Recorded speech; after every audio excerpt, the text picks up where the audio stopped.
قال الله تعالى يا أيها الذين آمنوا اتقوا الله حق تقاته ولا تموتن إلا وأنتم مسلمون أما بعد. Para jamaah, Bapak Ibu yang dirahmati Allah Subhanahu wa taala dan yang saya muliakan. Pada subuh hari ini, alhamdulillah kita berkumpul di salah satu rumah Allah Subhanahu wa taala di Masjid At-Taqwa.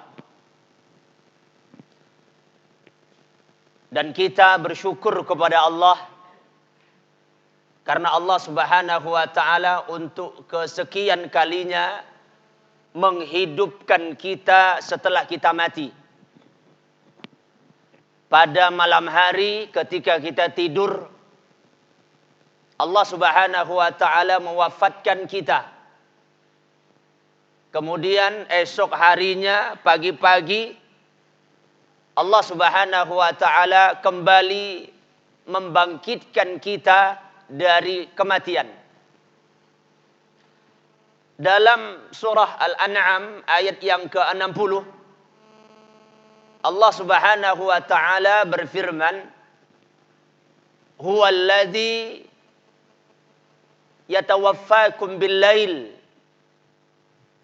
Dialah Allah Subhanahu wa taala yang telah mewafatkan kalian pada malam hari.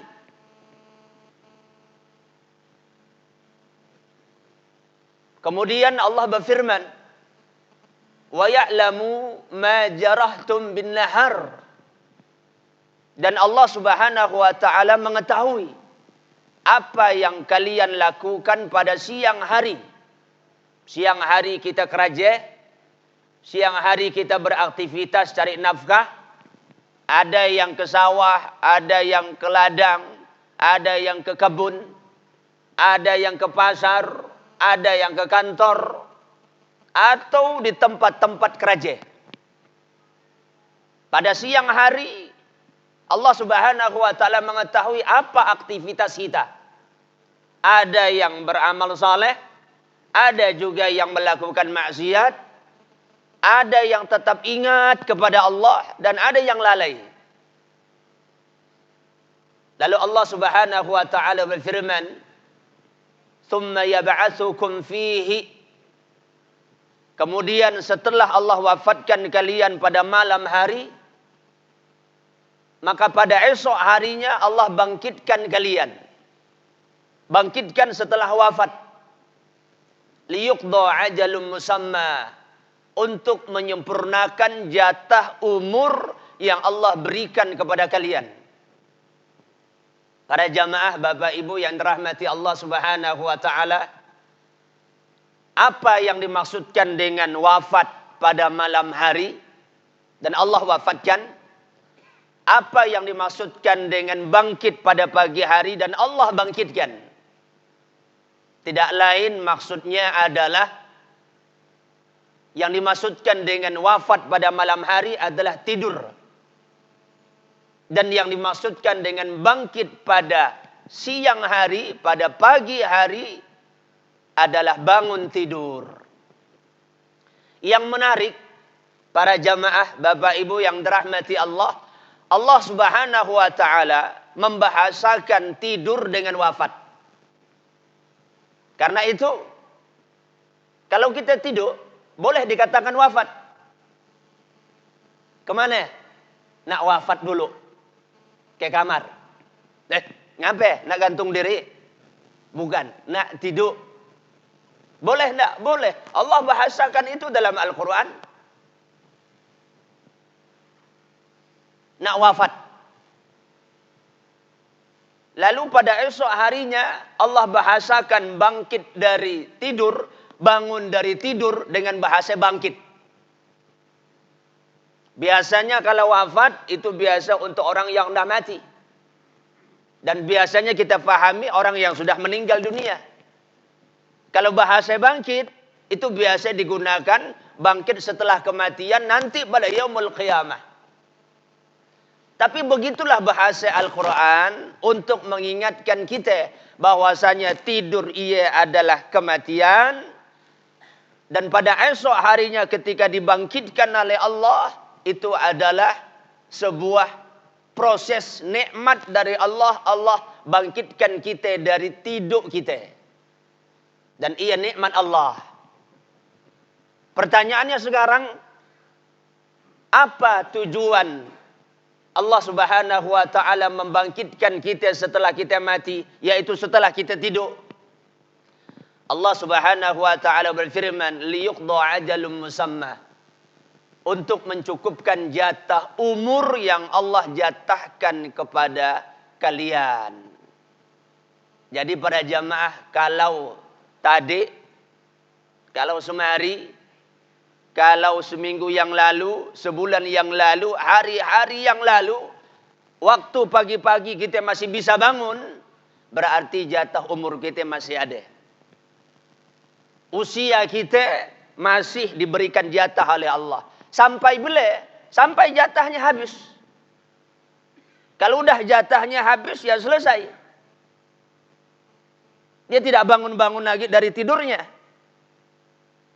Bahkan berapa banyak orang yang mati pada saat dia tidur. Dalam keadaan sehat, dalam keadaan bugar, tidak punya penyakit, tidak punya latar belakang penyakit. Dia tenang dalam keadaan tidur, ternyata besok harinya dia sudah meninggal dunia. Para jamaah yang rahmati Allah Subhanahu wa taala, ayat ini sebenarnya mengingatkan kepada kita semua bahwasanya kita dengan kematian itu begitu dekat. Bukan jauh kita dari mati itu. Dekat sekali. Tiap hari kita mati. Yaitu dengan tidur. Karena itu ada doa yang diajarkan oleh Nabi SAW. Kalau kita bangun tidur. Alhamdulillahilladzi ahyana ba'dama amatana wa ilaihin nusyur. Segala puji bagi Allah Subhanahu wa taala yang telah menghidupkan aku setelah kematianku. Jadi tidur itu adalah mati. Jadi kita dekat sekali dengan kematian. Para jamaah yang rahmati Allah Subhanahu wa taala, waktu subuh muadzin ketika mengumandangkan azan selalu mengucapkan as-salatu khairum minan naum. Salat itu lebih baik daripada tidur. Berulang-ulang tiap hari, tiap pagi, tiap saat, ketika subuh hari, muadzin mengumandangkan kalimat didengar oleh banyak orang. As-salatu khairum minan naum. Salat itu lebih baik daripada tidur. Kenapa salat itu lebih baik daripada tidur?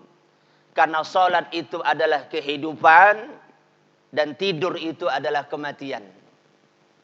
Salat itu menghidupkan ruh kita, menghidupkan hati kita, menghidupkan jiwa kita, menghidupkan sesuatu dari apa yang ada dalam diri kita ini supaya kita hidup. Karena hakikat orang hidup itu orang yang hidup hatinya. Dan itu tidak bisa kita raih kecuali dengan ibadah salat. Makanya as-salatu khairum minan naum. Salat itu lebih baik daripada tidur. Karena tidur itu adalah kematian. Nah, para jamaah yang dirahmati Allah, pada kesempatan ini, subuh ini, kepada Bapak Ibu dan kepada para jamaah yang saya muliakan, kita sama-sama duduk di masjid itu. Kita sama-sama bermajlis. Kita datang di masjid ini untuk saya dan untuk kita semua. Mari kita sama-sama merenung. Saya ingin mengajak untuk diri saya dan untuk kita semua terhadap satu kepastian yang tidak pasti. Terhadap satu kepastian yang tidak pasti. Apa itu? Al-maut, kematian. Kematian itu sesuatu yang pasti tapi tidak pasti. Apa maksudnya? Kematian itu sesuatu yang pasti akan datang. Mau tidak mau kita pasti akan mati. Tapi tidak pasti bilenya, waktunya, tempatnya. Tidak pasti masih. Esok, lusa, minggu depan, bulan depan, tahun depan, Allahu a'lam. Tidak pasti. Tapi dia sebuah kepastian.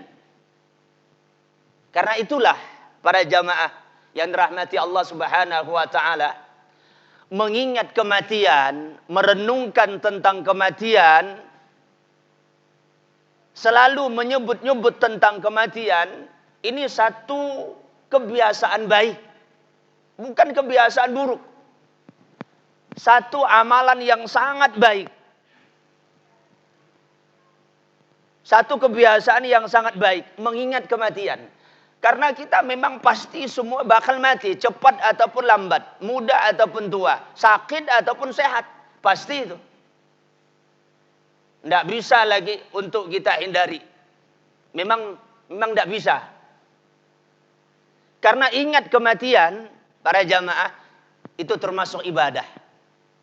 Jadi jangan kita kira ibadah hanya sholat, kita berzikir, membaca Al-Quran, kita belajar ilmu agama, atau kita sedekah. Ibadah itu banyak. Salah satu ibadah itu zikrul maut, ingat dengan mati. Kenapa ingat mati itu termasuk ibadah? Karena Nabi perintahkan. Dalam hadis Tirmizi, hadis sahih, Nabi SAW bersabda, "Aktsiru zikra hazimil ladzat," yakni al-maut. Kata Nabi SAW, perbanyaklah kalian. Nah, kalimat perbanyak itu dijelaskan oleh para ulama, maksud banyak itu porsinya memang banyak. Jumlahnya memang banyak. Ya sebagaimana kalimat itu, aksiru, perbanyaklah, diperbanyak. Ya kalau kita memperbanyak duit, memperbanyak harta, ya berarti maksimal, dimaksimalkan, diperbanyak harta. Itu bahasanya. Tapi kalau bahasa aksiru zikra hazimil ladzat, perbanyaklah kalian. Sering-sering diingat. Sering-sering diingat. Sering-sering disebut-sebut. Sering-sering untuk dimuhasabah. Aksiru zikra hazimil ladzat. Perbanyaklah oleh kalian untuk mengingat sesuatu yang sesuatu itu merupakan pemutus kelezatan. Dia memutuskan semua kenikmatan. Kenikmatan apapun yang kita punya.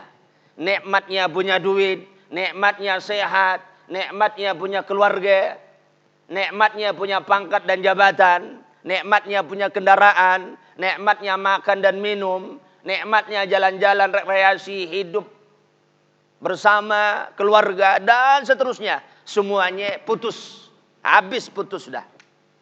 Dengan apa? Dengan al-maut, dengan kematian. Jadi ingat mati itu termasuk ibadah. Karena Nabi SAW perintahkan kepada kita. Para jamaah yang rahmati Allah Subhanahu wa taala. Itu yang pertama. Ingat kematian termasuk ibadah kepada Allah. Yang kedua, para jamaah, kenapa kita harus ingat dan memperbanyak ingat kematian? Karena kalau kematian sudah tiba saat waktunya, saatnya telah tiba, dia tidak pernah bisa ditunda, dia tidak meleset, tidak pernah tersalah. Kalau sudah tiba, ya tiba, datang waktunya. Tidak bisa lagi dimusyawarahkan kepada malaikat. Ditunda-tunda, esok ajalah, minggu depan ajalah, minta sehari aja, tidak bisa. Satu detik tidak bisa dimajukan, satu detik tidak bisa dimundurkan. Saatnya tiba-tiba. Makanya kita lihat kadang-kadang ada berita, ada kabar orang sehat-sehat, tiba-tiba meninggal. Lagi sedang di pasar, meninggal. Lagi olahraga, lagi nandang bola umpamanya. Dia sehat bugar, lagi nandang bola, tiba-tiba jatuh dia, meninggal. Karena waktunya memang sudah tiba. Makanya Allah Subhanahu wa taala berfirman, Dalam surah Al-A'raf ayat 34. Walikulli ummatin ajalun. Setiap manusia, setiap umat memiliki ajal. Ajal itu maksudnya batas waktu. Jadi setiap kita ini, para jamaah, yang kecil, yang besar, yang tua, yang muda, ada jatah waktunya yang telah Allah tetapkan.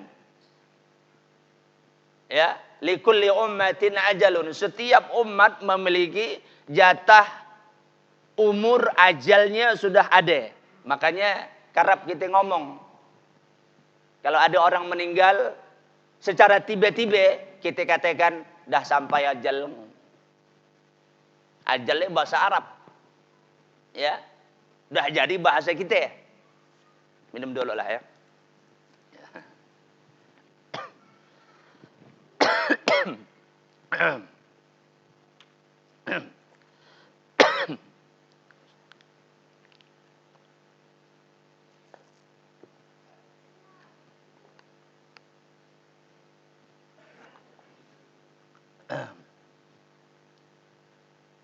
Pagi-pagi ngantuk memang. Ya, pagi-pagi ngantuk. Apalagi musim hujan. Apalagi di masjid. Ada kipas angin. Apalagi kajian. Ya, sedap. Ya. Itu biasa. Para jamaah, Allah Subhanahu wa taala berfirman, likulli ummatin ajalun. Setiap umat itu memiliki ajalnya. Idza jaa ajaluhum, apabila telah datang ajalnya, sudah tiba saat waktunya, la yastakhiruna sa'atan wa la yastaqdimuna. Tidak bisa diakhirkan walaupun sesaat, tidak bisa didepankan, dimajukan walaupun sesaat. Jadi yang menentukannya Allah Subhanahu wa taala, masalah kapan ajal seseorang. Makanya sering kita lihat, sering kita dengar ada orang tabrakan, ada orang kecelakaan, kecelakaan kendaraan, kecelakaan kerja. Yang sangat mungkin dengan sebab itu dia mati. Tapi selamat. Ya. Dia selamat itu bukan karena dia hebat. Apalagi kalau dia selamat dianggap karena dia punya penunggu. Dia punya kawan. Siapa yang kawan? Apa yang menyelamatkannya? Ya kawannya jin. Dia punya kawan ya. Makanya dia selamat. Dan mati-mati dia. Bukan karena dia punya kawan. Dengan istilah itu. Tapi karena memang ajalnya masih belum datang. Belum tiba saatnya.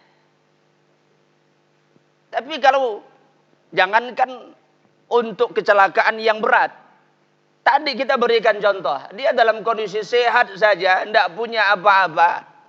Tidak kecelakaan. Tidak dalam kondisi berat. Tiba-tiba dia meninggal. Karena ajalnya sudah tiba. Tidak bisa dimundur. Tidak bisa juga dimajukan. Dan begitulah ajal itu. Para jamaah rahmati Allah Subhanahu wa taala. Oleh karena itu kembali Allah Subhanahu wa taala tegaskan. Allah Subhanahu wa taala sebutkan dalam surah Al-Munafiqun ayat yang ke-11. Allah Subhanahu wa taala berfirman, "Wa la yu'akhirallahu nafsan idza jaa ajaluha." Allah Subhanahu wa taala tidak akan pernah mengakhirkan, menunda-nunda waktu kalau seandainya ajalnya sudah tiba. Maka tibalah saatnya kematian itu datang. Itulah fungsinya kita harus banyak ingat kematian. Karena dia adalah ibadah secara khusus. Karena dia adalah sesuatu yang datang tidak akan pernah bisa ditunda-tunda. Pada zaman rahmati Allah Subhanahu wa taala. Yang ketiga, al-maut, kematian itu adalah sesuatu yang tidak kita ketahui di mana tempatnya. Dalam kondisi apa kita, di mana tempatnya, kita tidak tahu. Apakah di kampung tempat kita lahir, atau di tempat perantauan, ataupun di rumah sakit, kita tidak tahu tempat di mana kita wafat. Waktunya, tempatnya kita tidak paham. Maka tadi kita katakan kepastian tapi tidak pasti. Di mana letaknya kematian itu akan datang? Bisa di masjid, tempat dia ibadah, bisa juga bahkan di tempat-tempat maksiat. Na'udzubillah. Makanya Allah Subhanahu wa taala tegaskan dan Allah Subhanahu wa taala peringatkan untuk kita semua. Kata Allah Subhanahu wa taala di dalam Al-Qur'an tentang masalah tempat, "Wa ma tadri nafsun bi ayyil ardi tamut." Tidak ada satupun jiwa, kata Allah, tidak ada satupun seseorang yang tahu di bumi mana dia akan meninggal, di tempat mana dia akan wafat. Tidak ada yang tahu. Ada orang berpesan sebagian, nak, bapak, emak tu dah tua. Jadi rasanya emak nak balik kampung biar emak mati di sini aja. Rencana sih mungkin bisa, perkiraan sih mungkin bisa, tapi kita tidak tahu di mana kita akan wafat dan di bumi mana. Ya, maksudnya daerah mana? Karena bumi ini segi. Ya, di daerah mana? Perkiraan ya mungkin aja, tapi kepastian tidak. Ada orang punya cita-cita, oh saya umroh untuk supaya mudah-mudahan saya mati di Sinun. Di mana? Di Makkah ataupun di Madinah. Ah, itu perkiraan kita, keinginan kita. Tapi kita tidak tahu. Kalau belum sampai waktunya ya tidak bakal mati. Jadi pada jamaah rahmati Allah Subhanahu wa taala, masalah tempat, masalah waktu itu rahasia Allah Subhanahu wa taala. Apalagi para jamaah, kenapa kita harus ingat dengan kematian dan itu diperbanyak. Para jamaah yang rahmati Allah Subhanahu wa taala, kematian itu adalah kiamat bagi seseorang. Kiamat bagi seseorang. Kalau sudah tiba saatnya kematian, maka tibalah waktu kiamat untuk dia. Karena kiamat itu kan ada dua macam. Ada kiamat kubra, ada kiamat sughra. Ada kiamat kubra, kiamat yang besar, hancurnya alam semesta. Tidak ada lagi yang hidup semua dimatikan oleh Allah Subhanahu wa taala. Ada kiamat yang sughra, kiamat yang kecil. Kiamat kecil itu mati. Ada seorang sahabat Mughirah bin Syu'bah. Beliau pernah mengatakan kepada manusia-manusia waktu itu. Kata beliau, "Ya ayuhan nas, annakum taquluna al-qiyamah al-qiyamah." Wahai sekalian manusia, kalian sering, bahasa kita kerap, ngomongkan tentang kiamat, kiamat, bila kiamat, keadaan kiamat yang luar biasa, hancurnya alam semesta, tanda-tanda kiamat dan seterusnya. Kalian sibuk di situ. Tapi kata beliau, fa in mata rajulun faqamat qiyamatuhu.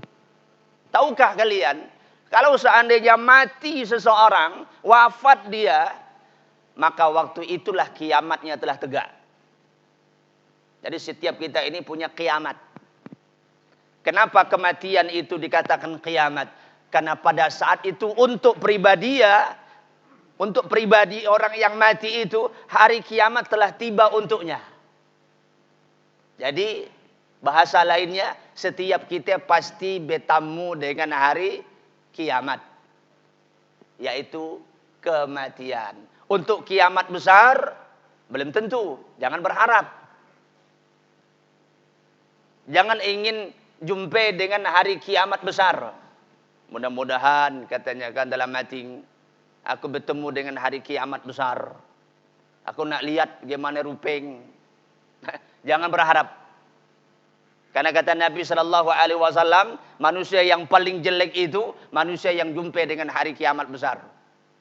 Nah, jangan berharap jumpa. Berharap kita mati sebelum hari kiamat. Ya. Jadi para jamaah rahmati Allah, itu yang harus kita bicarakan. Diperbanyak untuk kiamat-kiamat kecil ini. Kiamat sughra, yaitu kematian, al-maut. Yang harus banyak kita ingat. Ya. Yang keberapa tadi? Kita sebutkan. Yang keempat. Yang kelima. Bicara tentang kematian.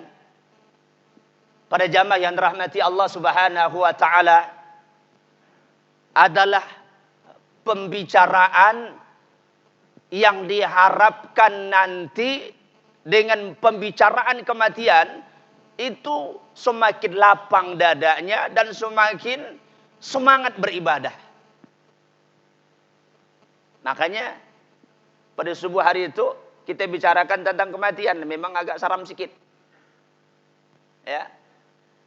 Tapi diharapkan nanti kalau kita merenung tentang kematian, mengingat kematian, supaya hati kita lapang, supaya semangat ibadah semakin tinggi. Kenapa hati kita lapang?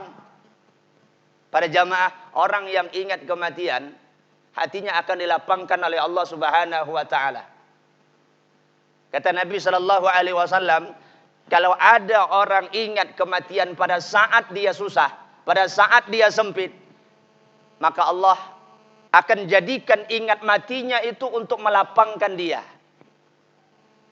Cobalah kalau orang lagi susah, lagi miskin, tidak punya apa-apa, lalu dia ingat dengan kematian, insya Allah itu buat hatinya lapang. Ah, itu ya bentar, memang susah sih aku, kurang makan, itu ya sebentar ya. Semua manusia nanti akan bakal mati. Lalu Nabi mengatakan, kalau ingat kematian pada saat kita lapang, maka ingat kematian tersebut akan menyempitkan kita. Maksudnya apa? Kalau dalam keadaan miskin ingat kematian tidak menyebabkan dia susah. Kalau dia ingat kematian pada saat dia kaya tidak menyebabkan dia lupa diri dan lupa daratan. Itu maksudnya. Jadi ingat kematian itu betul-betul menenangkan jiwa-jiwa kita, melapangkan hati-hati kita. Makanya Al-Imam Ad-Daqqaq itu pernah mengatakan, orang yang banyak ingat kematian, Allah akan karuniakan kepadanya 3 perkara besar, dan itu bentuk kemuliaan untuk dia. Apa 3 hal besar tersebut? Yang itu keutamaan untuk dia.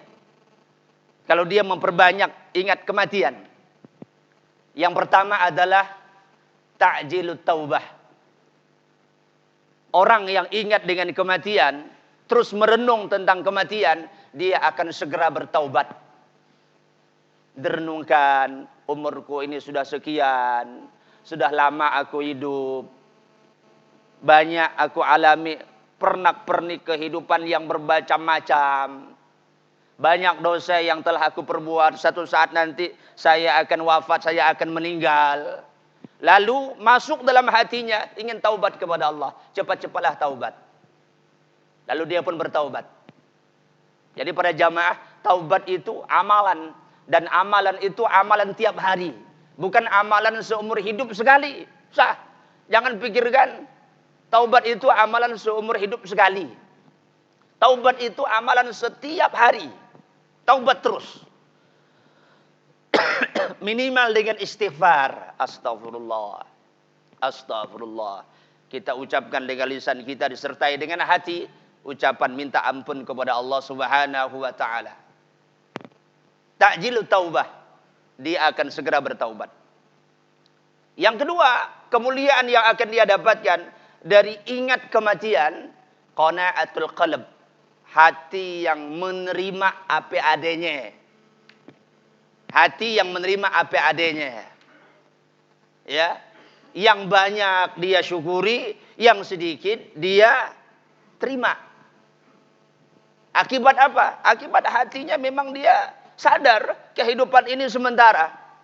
Miskin kaya seseorang itu karunia Allah. Ada yang dikayakan, ada yang dimiskinkan, ada yang dilapangkan, ada yang disempitkan. Itu karunia Allah. Nah, dia sadar betul itu. Lalu dia pun menerima apa adanya. Ya. Yang ketiga, kemuliaan yang akan dia dapatkan adalah nasyatul ibadah. Dia akan semangat beribadah. Jadi ciri orang ingat mati itu, ciri orang ingat mati kalau dia semangat ibadah. Ya. Tapi kadang-kadang itulah orang suka ngolok. Kita rajin ke masjid apanya orang Johor. Orang ingat mati. Orang ingat mati. Atau orang nak mati, dia tidak sadar dia pun bakal mati. Tapi tidak pedulilah. Kita beribadah kepada Allah Subhanahu wa taala. Olokan-olokan itu biasa. Dalam Al-Qur'an Allah pun juga sebutkan, orang yang beriman, orang yang taat pasti ada yang ngomongkan. Pasti ada yang mulut usil. Ya, si anak ini omongannya kita. Itu namanya usil. Ya.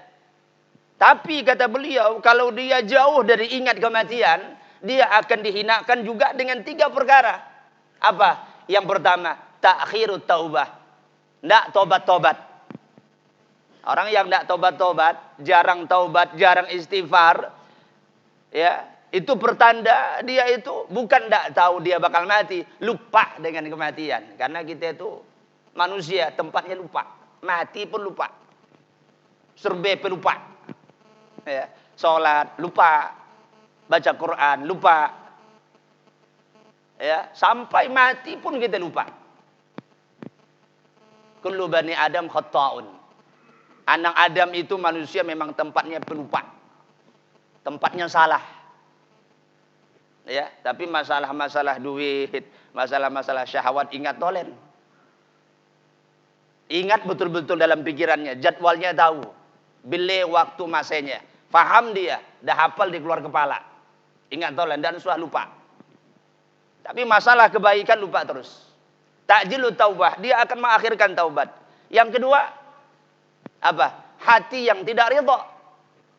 Tidak pernah puas, tidak pernah merasa cukup, tidak pernah bersyukur kepada Allah dengan apa yang Allah berikan. Padahal hartanya banyak, tapi malar kurang. Ya, rumahnya udah tingkat 6. Tapi tidak ditambah, itu kurang. Ya, kurang tinggi lagi. Ya. Ditambah lagi ikan 1 tingkat lagi jadi 7 tingkat. Oh, itu kurang luas. Udah diluasi. Oh, ya. Udah luas. Oh, tambah gitu.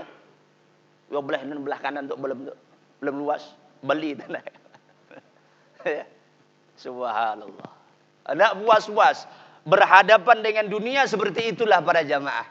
Sampai-sampai Nabi SAW menegaskan, kalau seandainya manusia diberikan ladang, sawah, ume bahasa kita, isinya bukan padi, bukan, amas.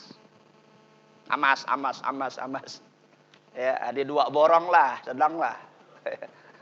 Ada 2 borong amas. Isi amas, bukan padi, amas. Akan puaskah manusia? Tidak, kata Nabi. Dia akan cari umme yang ketiga. Dia akan cari borong yang ketiga. 2 borong dah dapatkan, dia akan cari borong yang ketiga. Dah dapat yang ketiga, cari yang keempat. Terus seperti ya. Sampai Allah menegaskan, hatta zurtumul maqabir. Sampai dia masuk ke liang lahat, disumpal mulutnya dengan tanah, baru puas. Kau. Baru dia sadar, semuanya itu sia-sia. Para jamaah rahmati Allah Subhanahu wa taala. Lalu yang ketiga, kecelakaan yang akan dia dapatkan kalau dia tidak ingat dengan kematian adalah malas dalam beribadah. Berat. Ibadah itu berat.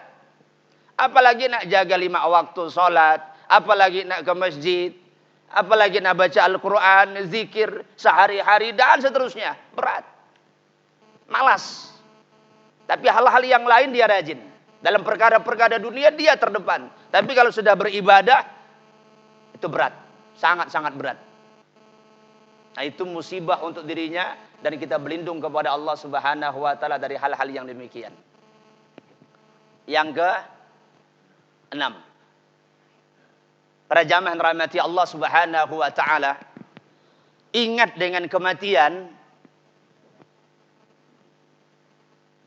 Itu adalah dorongan kita bahwasanya makin hari kita ini makin meninggalkan dunia, makin menuju akhirat.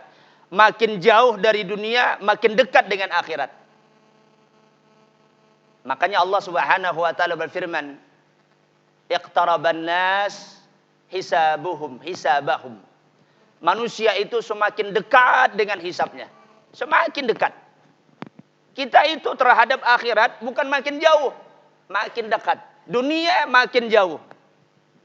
Kita bukan makin muda, tapi makin tua. Ada yang hidupnya makin hari makin muda, makin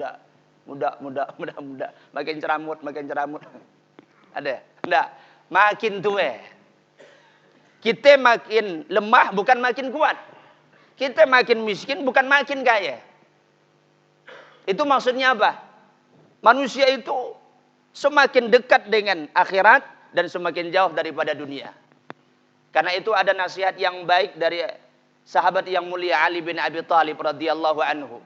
Beliau mengatakan, irtahalat dunya mudbirah wa irtahalat akhiratu muqbilah.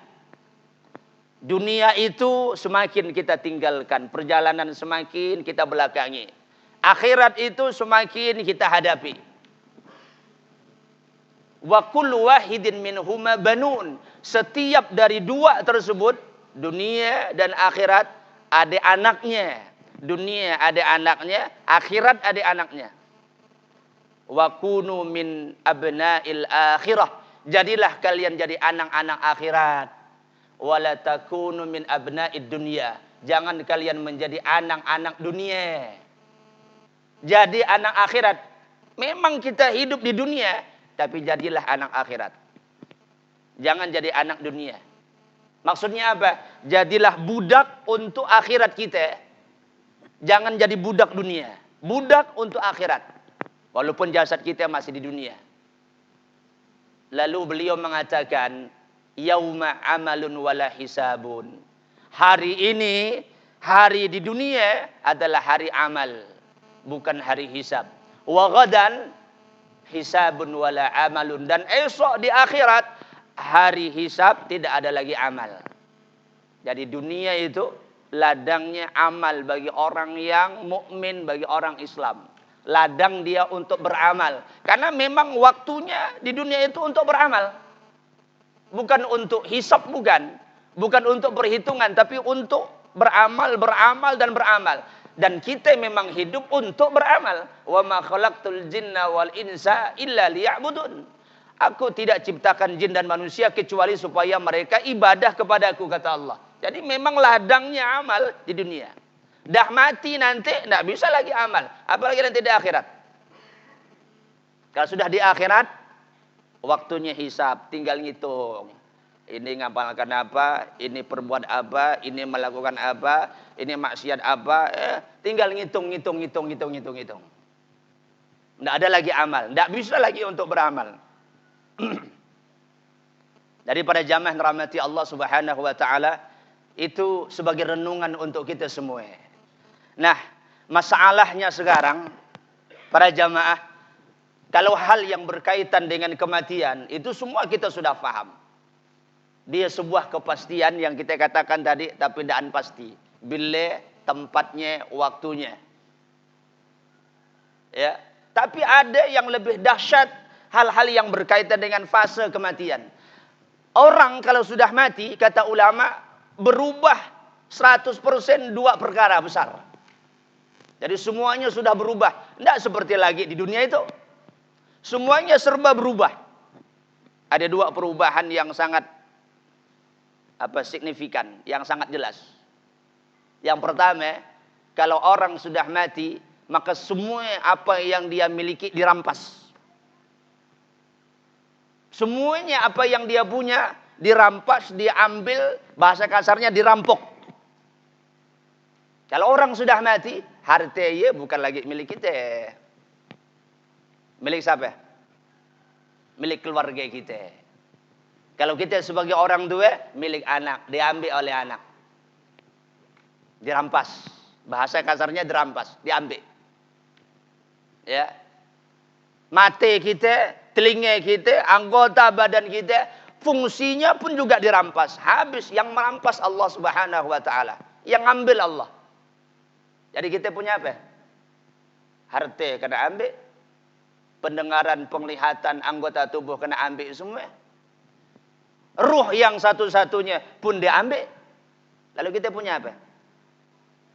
Kita tidak punya apa-apa. Kita miskin di hadapan Allah. Ya. Kita bukan orang kaya, kita bukan orang hebat, kita bukan orang yang punya pangkat dan jabatan yang kita bisa banggakan dan menyelamatkan kita di akhirat, bukan. Kita tidak punya apa-apa. Sebagaimana kita terlahir ke dunia, begitulah nanti kita akan dikembalikan kepada Allah.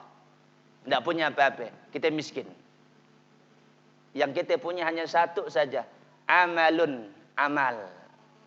Itulah yang kita bawa menuju Allah Subhanahu wa ta'ala. Tidak ada yang lain para jamaah. Tidak ada yang lain. Allah tegaskan dalam Al-Quran, yauma la yanfa'u malun wala banun illa man atallaha biqalbin salim. Hari itu hari yang tidak memberikan manfaat harta dan anak, tidak ada manfaatnya. Kecuali yang hanya berikan manfaat orang datang kepada Allah membawa hati yang selamat.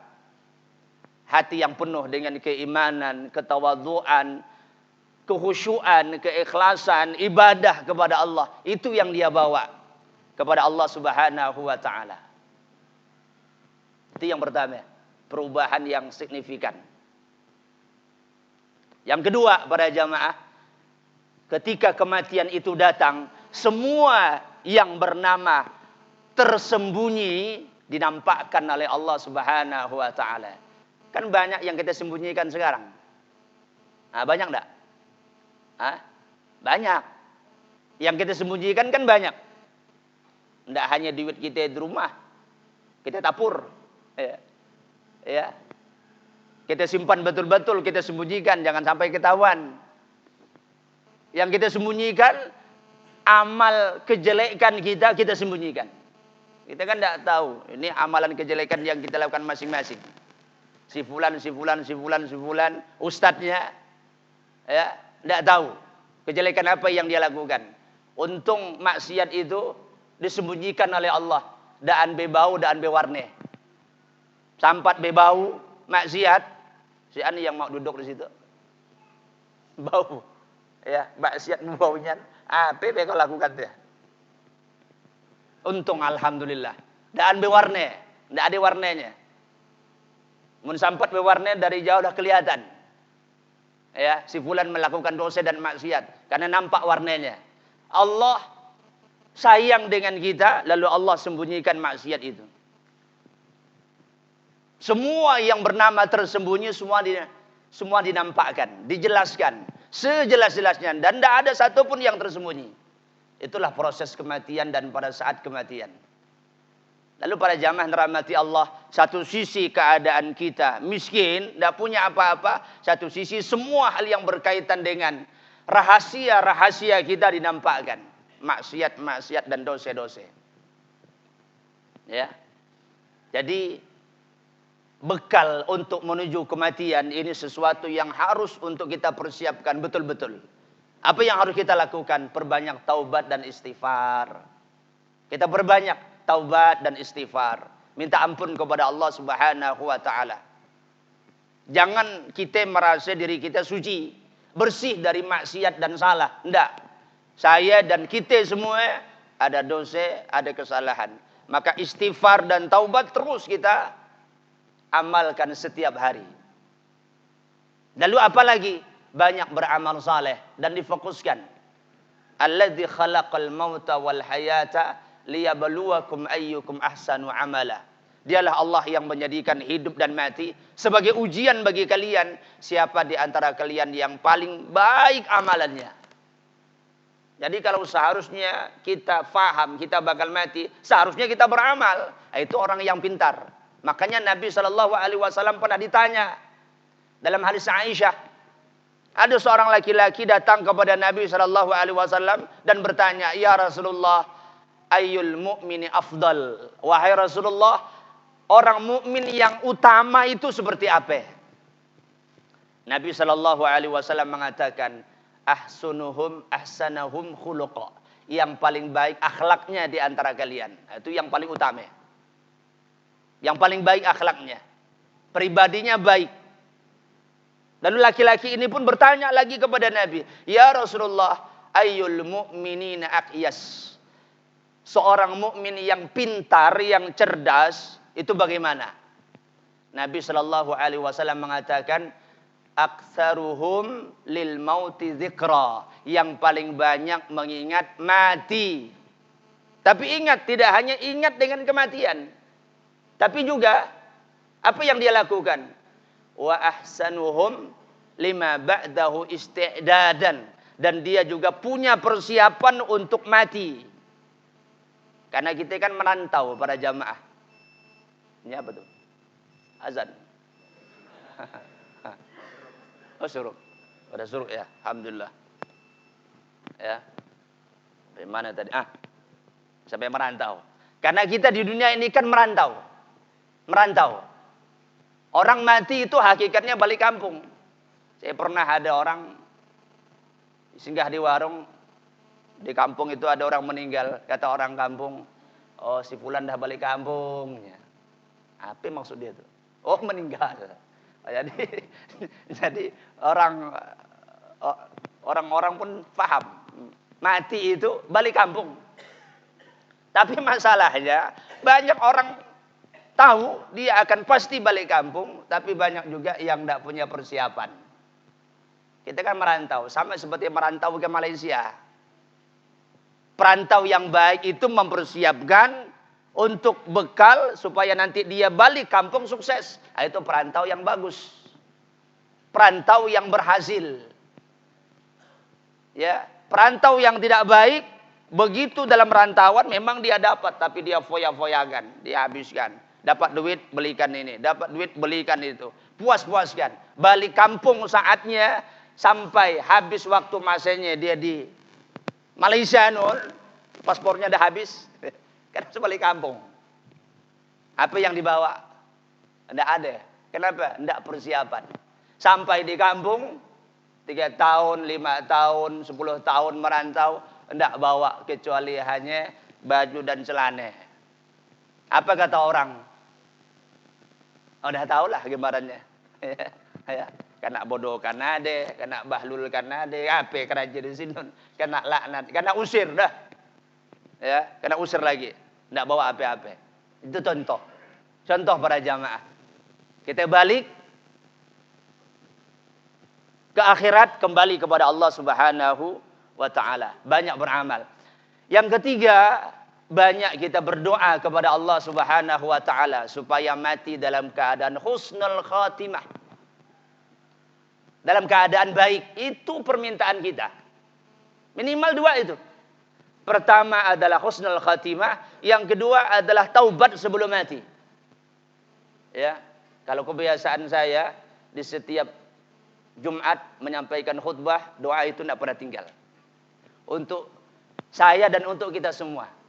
Allahumma inni as'aluka husnul khatimah wa taubatan nasuha qabla al-maut.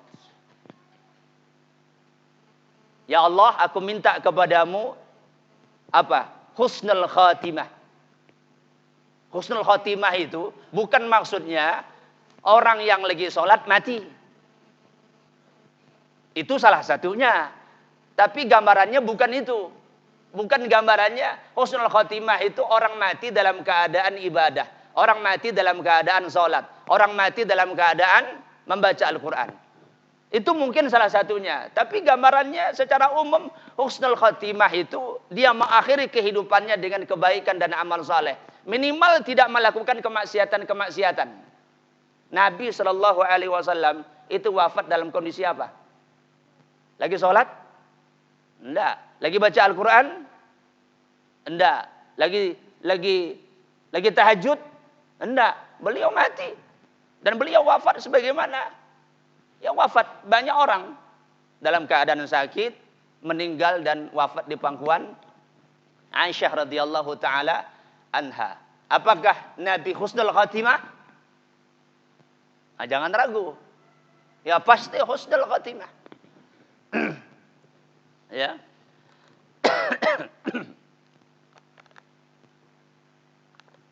Sepanjang dia dikenal orang yang taat kepada Allah dan orang yang saleh, maka itu adalah husnul khatimah. Yang kedua, taubat sebelum mati. Kenapa para jamaah? Karena kita banyak dosa. Kita minta kepada Allah, ya Allah, jangan matikan aku dalam keadaan maksiat kepadamu. Maksiat yang besar atau maksiat yang kecil. Kita minta kepada Allah, ya Allah, jangan matikan aku dalam keadaan maksiat. Karena sering aku bermaksiat. Minta dalam keadaan sedang bertaubat ataupun setelah bertaubat. Dia beristighfar, dia minta ampun kepada Allah Subhanahu wa taala. Itu yang kita harapkan. Karena tidak ada harapan lain berjamaah, tidak ada harapan yang lain kecuali itu. Dalam keadaan husnul khatimah dan bertaubat kepada Allah Subhanahu wa taala. Baik, para jamaah rahmati Allah, itu ringkasannya mungkin yang dapat kita bahas. Mudah-mudahan yang sedikit ini memberikan manfaat kepada saya dan kepada kita semua, dengan harapan saya dan kita semua betul-betul bisa memanfaatkan waktu, usia, umur dan sisa dari apa yang Allah berikan kepada kita, dari waktu-waktu yang Allah karuniakan kepada kita. Karena yang kita jalani esok, lusa itu sisa saja. Tinggal sisanya. Sisa jatah. Ya, syukur-syukur masih banyak jatahnya. Tapi kita tidak tahu banyak atau sedikit. Karena kematian itu tidak mengenal tua. Karena banyak kasus kita dapatkan, anak kecil baru lahir, mati, meninggal. Ini aking masih kuat. Ya, ini aking masih kuat. Cucung meninggal. Nah, banyak enggak? Banyak. Ya, ada orang sakit bertahun-tahun, enggak keluar-keluar rumah, terbaring. Sampai sekarang masih hidup. Tiba-tiba ada orang ke warung, pluk mati. Kita kira dia kuat, dia sehat, dia apa, ya, lama masih dia mati, ternyata waktu itu dia meninggal. Ya, sehingga sebagian orang ngomong kematian itu seperti buah kelapa. Ya, buah kelapa yang putik-putik, kacik-kacik belabi ke bawah, yang tinggaluk belabi ke bawah, yang besar sedikit belabi ke bawah, yang tua-tua adalah nak juluk, lama gila belabi, dijual. Itulah kematian. Para jamaah, semoga Allah berkahi kita semua dan Allah Subhanahu wa taala karuniakan kepada kita keistiqomahan dalam ketaatan dan kepatuhan sampai kematian datang kepada kita semua. Amin Allahumma amin. Kurang lebihnya mohon maaf. Saya ucapkan jazakumullah khairan katsira. Terima kasih kepada pengurus Masjid At-Taqwa di Desa Setie.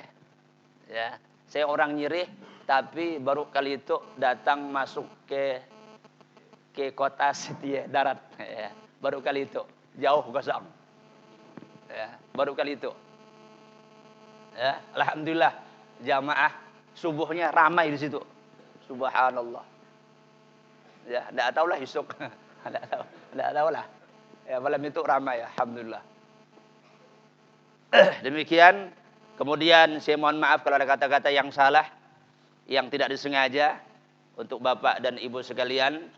Mudah-mudahan Allah Subhanahu wa taala memaafkan dan mengampunkan kesalahan kita, dan tidak ada cara untuk menghapuskan kesalahan dalam pembicaraan dari awal sampai akhir kecuali istighfar dan minta ampun kepada Allah. Kita tutup majelis ini dengan doa kafaratul majelis. Subhanakallahumma wa bihamdika asyhadu an la ilaha illa anta astaghfiruka wa atubu ilaik. Assalamualaikum warahmatullahi wabarakatuh.